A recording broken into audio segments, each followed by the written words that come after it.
नमस्कार दोस्तों। आज हम पढ़ेंगे मेहनत और लगन पाठ नंबर 15। दशरथ मांझी, जिनकी सब लोग मिसाल देते हैं। आखिर उन्होंने ऐसा क्या किया था जो उन्हें इतनी लोकप्रियता मिली। आइए पाठ पढ़कर दशरथ मांझी के परिश्रम की कहानी जानते हैं। दशरथ मांझी एक ऐसे शख्स हैं जिनको उनकी मेहनत, उनके परिश्रम के लिए जाना जाता है। वह काफी लोकप्रिय हुए अपने परिश्रम के लिए। यह पाठ उनके बारे में ही है। इस पाठ में हम उनके बारे में जानेंगे। बिहार की राजधानी पटना में एक विशाल जलसे का आयोजन किया गया।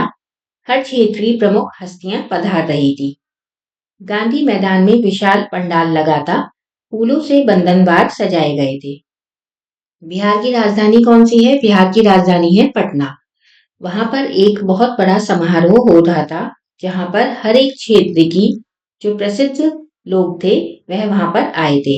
गांधी मैदान में पंडाल लगाया गया था। फूलों से बंधनवार सजाए गए थे। बंधनवार क्या होते हैं? हरे पत्तों या फूलों की माला। तो फूलों की माला द्वार पर सजाई गई थी। हर एक जगह सजाई गई। दशरथ मांझी को आदर पूर्वक गांव से गाड़ी में बैठाकर पंडाल तक लाया गया था। मुख्यमंत्री ने हाथ जोड़कर उनका स्वागत किया था। दशरथ मांझी को गाड़ी में बैठाकर गांव से पंडाल लेके आए थे और जो मुख्यमंत्री थे उन्होंने हाथ जोड़कर उनका स्वागत किया था। मुख्यमंत्री लगातार उनकी प्रशंसा किए जा रहे थे। दशरथ मांझी संकोच में खड़े थे। जो भी मुख्यमंत्री थे वे लगातार उनकी तारीफ किए जा रहे थे और दशरथ मांझी सोच रहे थे, वह थोड़े से शर्माए हुए खड़े हुए थे। उन्हें बार बार गया जिले का अपना गांव आंखों के सामने नजर आ रहा था। दलित समुदाय की एक छोटी सी बस्ती। दशरथ मांझी को क्या याद आ रहा था?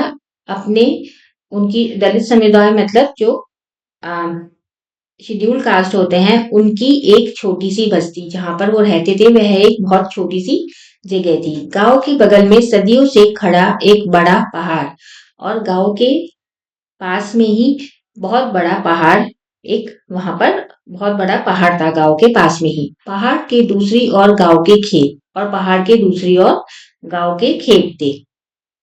ऊंचे लंबे पर्वत की परिक्रमा किए बगैर गांव से खेत तक पहुंच पाना असंभव था।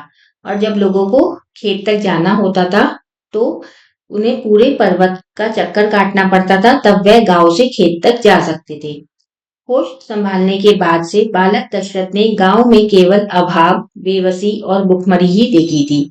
जब से वह बड़े हुए थे तब से दशरथ ने यही देखा था कि केवल गांव में क्या देखा था?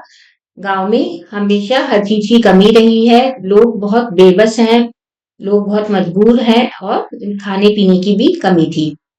कखहरा सीखने के बाद वह सीधे खेती के काम में जोड़ दिए गए। कखहरा क्या होता है? जैसे हम इंग्लिश में ए टू जेड को अल्फाबेट कहते हैं, वैसे ही हिंदी में वर्णमाला को कखहरा कहते हैं। कैसे है तक सीखने को कखहरा कहते हैं। जब वह उन्होंने सीख लिया, मतलब जब उन्होंने हिंदी पढ़ ली, पढ़ने के बाद वह सीधे खेत के काम में लग गए। विवाह हुआ तो पत्नी भी उनका सहयोग करने लगी। फिर जब उनकी शादी हुई तो पत्नी भी उनका काम में हाथ बटाने लगी।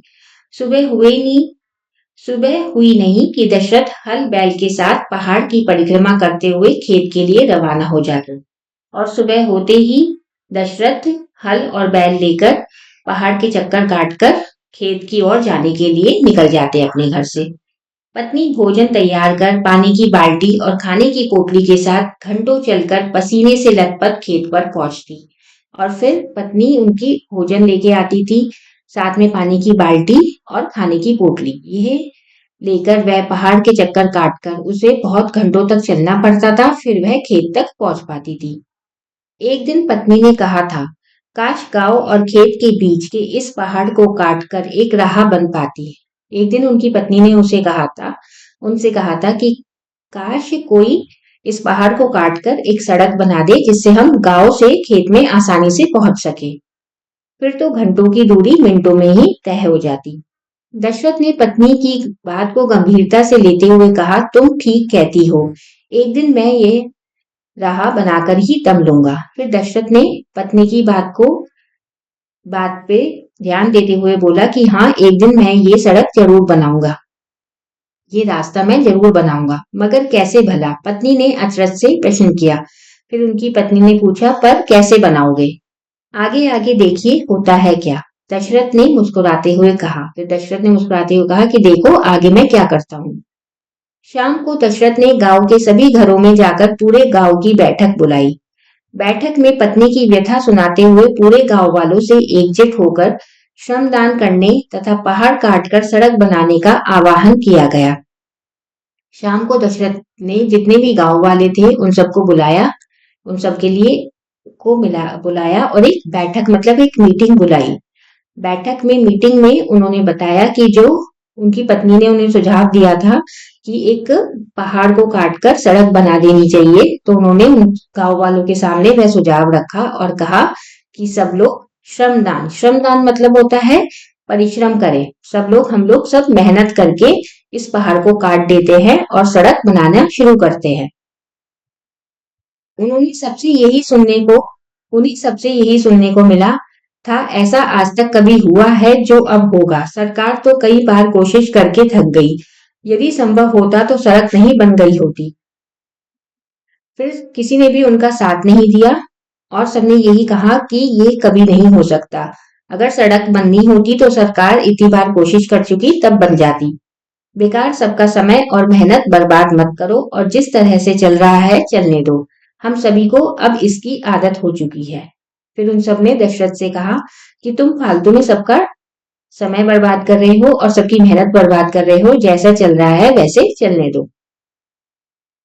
दशरथ ने जवाब दिया था, सड़क सड़क तो बनकर रहेगी और मैं अकेला ही बनाकर दम लूंगा। फिर दशरथ ने कहा था, सड़क तो मैं बनाकर ही रहूंगा। दशरथ शाम को खेत से लौटने के बाद जलपान करते ही गैती को दाल और टोकरी लेकर पहाड़ पर जाने लगा। जैसे ही दशरथ खेत से लौटा तो उसने खाना खाना खाकर वह गैती कुदाल और टोकरी लेकर पहाड़ पर जाने लगा। घंटों अकेले ही चट्टान काटने लगे और फिर वो घंटों अपने आप ही उस पहाड़ को धीरे धीरे काटने लगा। गांव वाले जमकर उनकी खिल्ली उड़ाया करते थे, कुछ लोग उनके पागलपन को कोसते तो कुछ उनकी कोशिश को। और गांव वाले दशरथ का मजाक उड़ाते, कुछ कहते कि वह पागल है और कुछ कहते कि ये बेकार मेहनत कर रहे हैं। दशरथ ने किसी बात की कोई परवाह नहीं की। उन पर तो एक ही जुनून सवार था कि वह पहाड़ के हौसले को हराकर ही दम लेंगे। पारिवारिक परेशानियों और बीमारी होने के बाद भी उन्होंने अपना नियम नहीं तोड़ा। पर दशरथ ने किसी पर ध्यान नहीं दिया। सिर्फ उन्हें एक पागलपन सवार था कि वह इस पहाड़ को हराकर ही दम लेंगे और इसे तोड़कर ही दम लेंगे। उनके परिवार में परेशानियां थी, वह बीमार थे, फिर भी वह नियम से उस पहाड़ को काटते रहे। देखते ही देखते दिन महीनों में, महीने सालों में और साल दशक में बदलते गए। तकरीबन 2 दशक बाद आखिर वह दिन आ ही गया जब दशरथ मांझी ने पहाड़ के बीच से सड़क बनाकर अभूतपूर्व इतिहास रच दिया, वह भी अकेले अपने दम पर। देखते ही देखते महीने बीत गए, फिर साल बीत गए और फिर दशक बीत गए। दशक मतलब 10 साल। 10 सालों के समय को हम एक दशक कहते हैं। ऐसे ही करते करते उन्हें 20 साल बीत गए। 20 साल बाद उन्होंने पहाड़ के बीच से सड़क बनाई थी और अभूतपूर्व मतलब इससे पहले कभी भी ऐसा कार्य नहीं किया गया और ये काम उन्होंने अकेले अपने दम पर किया था। उस गांव की ही नहीं, आसपास के तमाम गांव शहरों की भीड़ उस दृश्य को देखने के लिए उमड़ पड़ी थी। मीडिया के जरिए ये खबर जंगल की आग की तरह आग सी फैलती जा रही थी। उस गांव के लोग ही नहीं, जो आसपास के और भी लोग थे, वह भी उस दृश्य को देखने आए थे कि गांव जो पहाड़ था उसके बीच अकेले आदमी ने कैसे सड़क बना दी। और मीडिया मीडिया मतलब अखबार, रेडियो और जो टीवी के जरिए ये सब आग की तरह खबर फैल गई थी। फिर तो पथ निर्माण विभाग के आला अधिकारी, मंत्री आदि भी तामझाम के साथ आ धमके थे। सबकी जुबान पर दशरथ मांझी का ही नाम था। और फिर जो पथ निर्माण मतलब जो सड़क निर्माण के लोग होते हैं, वहां के अधिकारी, मंत्री, वो सब भी अपना तामझाम तामझाम लेकर, अपना सामान लेकर वहां पर आ गए थे और सब दशरथ मांझी का ही नाम ले रहे थे। उसी दशरथ मांझी का जिसको कभी पागल मूर्ख कहकर सबने खूब खिल्ली उड़ाई थी। सब उसी दशरथ मांझी का नाम ले रहे थे जिसको सबने पागल कहा था और मूर्ख कहा था कि कभी पहाड़ कटा है क्या, जिसने इस अभियान को अंजाम तक पहुंचाने में जवानी से अधेड़ अवस्था तक की अपनी 20 साल की उम्र खर्च कर दी थी। दशरथ मांझी वो इंसान थे जिन्होंने ये जो अभियान था उनका कि पहाड़ को काटकर सड़क बनाएंगे, उसको अंजाम पहुंचाने के लिए अपनी जवानी से लेके वे बुढ़ापे तक, अधेड़ अवस्था मतलब बुढ़ापे तक, उन्होंने अपने उम्र के 20 साल खर्च कर दिए। आज उन्हीं दशरथ मांझी का सम्मान हो रहा था। मुख्यमंत्री ने उन्हें पहाड़ पुरुष का खिताब देते हुए पदक, प्रशस्ति पत्र और नकद राशि प्रदान कर सम्मानित किया था। उनके हौसले की खूब प्रशंसा की जा रही थी। आज उन्हीं दशरथ मांझी का सब सम्मान कर रहे थे। मुख्यमंत्री ने उन्हें क्या खिताब दिया था? पहाड़ पुरुष का। और उन्हें पदक दिया गया था, एक प्रशस्ति पत्र मतलब सर्टिफिकेट दिया गया था, और उन्हें कुछ नकद पैसे भी दिए गए थे। और उनकी जो मेहनत की खूब प्रशंसा की जा रही थी। समारोह से वापस लौटते हुए दशरथ मांझी को ऐसा लग रहा था जैसे गांव का पहाड़ उनके हौसले के सामने शीश झुकाते हुए सलाम कर रहा हो। और जब समारोह से दशरथ मांझी लौट रहे थे तो उन्हें ऐसा लग रहा था जैसे जिस पहाड़ को उन्होंने काटा था वह उनके सामने सर झुका रहा हो, उनकी मेहनत के सामने सर झुका रहा हो। यह कहानी भगवती प्रसाद द्विवेदी द्वारा लिखी गई है। इस कहानी से हमें ये सीख मिलती है कि मेहनत और हौसले के बल पर हम अपने जीवन में कठिन से कठिन लक्ष्य को भी हासिल कर सकते हैं। इसलिए कभी भी हमें हार नहीं माननी चाहिए। शब्दार्थ: जलसा, समारोह, प्रशंसा, तारीफ, परिक्रमा करना, चक्कर लगाना, अभाव, गरीबी, कखैरा, हिंदी वर्णमाला में कैसे है तक के वर्णों का समूह, अचरज, हैरानी, खिल्ली, मजाक, अभियान, मुहिम, अधेड़ अवस्था, बुढ़ापे और जवानी के बीच का समय, बंधनवार, हरे पत्ते, संकोच, हिचक, संभव, मुमकिन, आवाहन, पुकार, आह्वान, पुकार और शीश, सर। अभ्यास: पढ़ने का कौशल, शब्दों का उच्चारण कीजिए।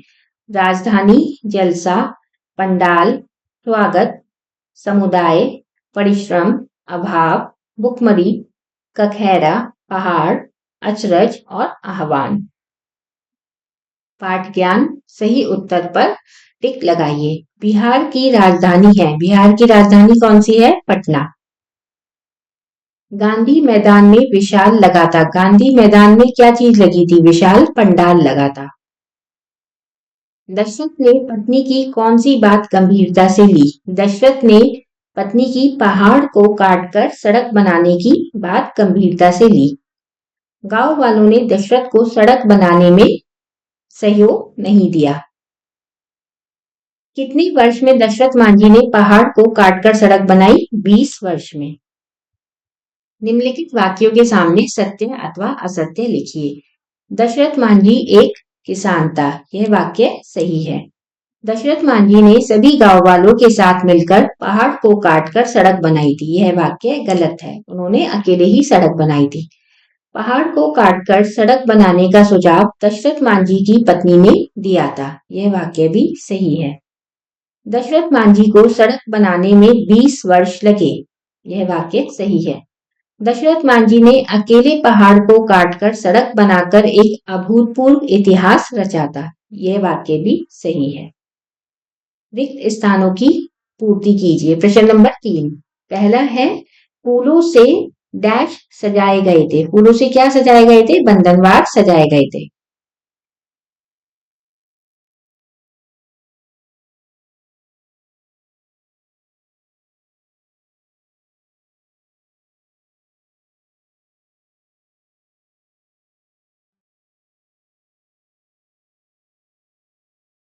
भारत की राजधानी पटना में एक विशाल जलसे का आयोजन था। यहाँ पर हमें लिखना है बिहार, क्योंकि बिहार की राजधानी पटना है।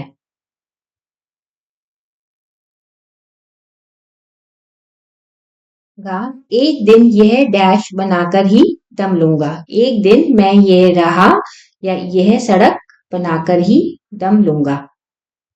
आज दशरथ मांझी का डैश हो रहा था। आज दशरथ मांझी का क्या हो रहा था? उनको पुरस्कार मिल रहा था, उनका सम्मान हो रहा था।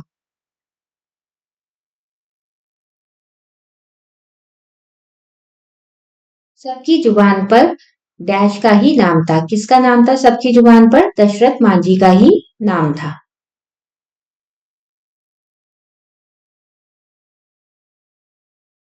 जलसे की क्या विशेषता थी? जलसे की विशेषता क्या थी कि बिहार की राजधानी में, इसमें हमें पूरा बताना है कि बिहार की राजधानी पटना में इस विशाल जलसे का आयोजन किया जा रहा था। वहां पर हर एक क्षेत्र की प्रमुख हस्तियां पधार रही थी। गांधी मैदान में ये विशाल पंडाल लगा था, जहां पर फूलों से बंधनवार सजाए गए थे।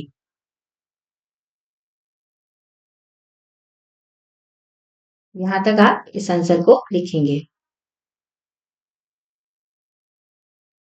और यह जलसा, यह इसमें आप आगे ऐड करेंगे, यह जलसा दशरथ मांझी को, दशरथ मांझी के सम्मान के लिए आयोजित किया जा रहा था।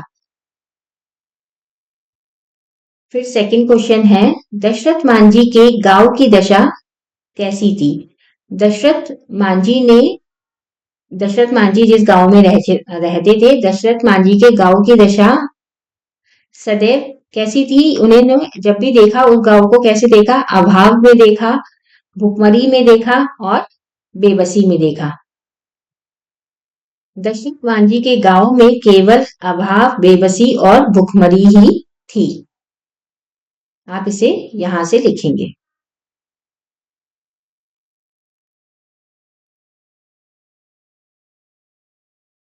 उनके गांव में केवल अभाव, बेबसी और भुखमरी ही थी।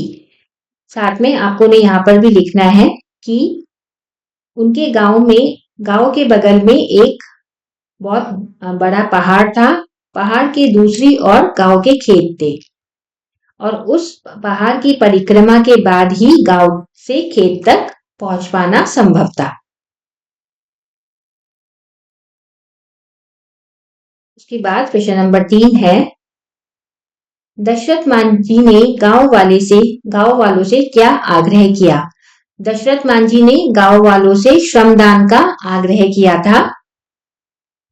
वह चाहते थे कि सभी लोग अपनी मेहनत से, सभी गांव वालों मिलके अपनी मेहनत, हम लोग सब मेहनत करके इस पहाड़ को काट कर एक सड़क बनाए। मुख्यमंत्री दशरथ मांझी की प्रशंसा क्यों कर रहे थे?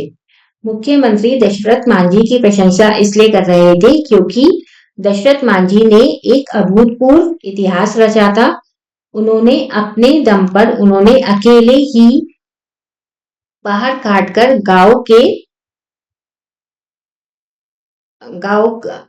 गांव की भलाई के लिए गांव से खेत तक एक सड़क बनाई थी और उन्होंने अकेले ही इस अभियान को अंजाम दिया था, जिसमें उन्होंने अपनी उम्र के 20 साल खर्च कर दिए थे।